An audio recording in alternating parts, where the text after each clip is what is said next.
California is in a constant state of being in and out of fires. Because of these sudden, uncontrolled burns, we as a collective state beg these questions. Are we not doing enough to help, and are we safe? Hello, welcome SkillsUSA viewers to our next segment where we discuss local news. I'm your host. Here with me is my fellow co-host and today's concerning topic. California in its warm, sunny days, beautiful attractions, and colorful diversity is a place to be in the new year. But now creeping into the new year, many of our locals now look into the blatant or homeless population lighting fires near parks or down in river bottom. Fire, being a hard-to-regulate force of nature, has forced us to quickly involve and instill stricter rules when in and out of fire season, but people ignoring those regulations only quicken the pace of deterioration of our signature Californian scenery.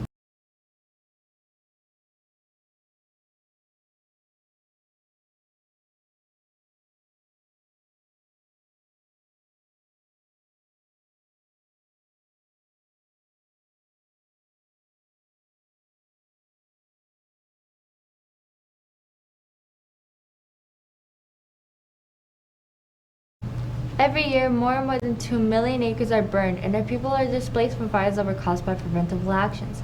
Example being the Brew campfire all the way back in 2018. It burned more than the average but caused a notable spike. According to wildfire statistics by the Congress Research Services, we have not been able to decrease the spread of wildfire, thus we are maintaining a steady creep.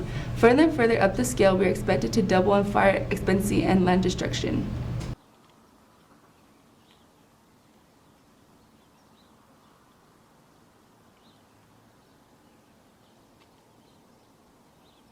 Many users of the internet have perceived us as ignorant without further insight in these situations. We have become the forefront of fire damage and have been the cause of many unhinged fires, one of our most notable being the most destructive fire was the unregulated fire in Butte County, burning down over 800 buildings and displacing many others. For the majority of the U.S. fires in 2020, nearly 26,000 wildfires burned approximately 9.5 million acres in the West, in a government source provided by the Environment Protection Agency. And with this alarming rise of fires, we cannot escape its effects. Certain people are especially vulnerable, including children, the elderly, the sick, and the poor.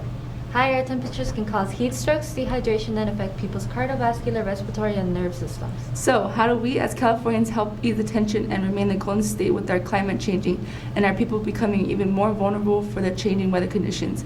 Well, of course, there is no clear answer to this problem. With our ever-attentive economy, how much further can we count on others to help save us? As of higher authorities, we have established stricter rules to prevent reckless spreading of carbon emissions, capping the greenhouse emissions by 40% by 2030. And California is already a modern state, modern in its regulations and ever innovating. The West Coast and its residents are and remain to stay as a Golden State residents. SkillsUSA.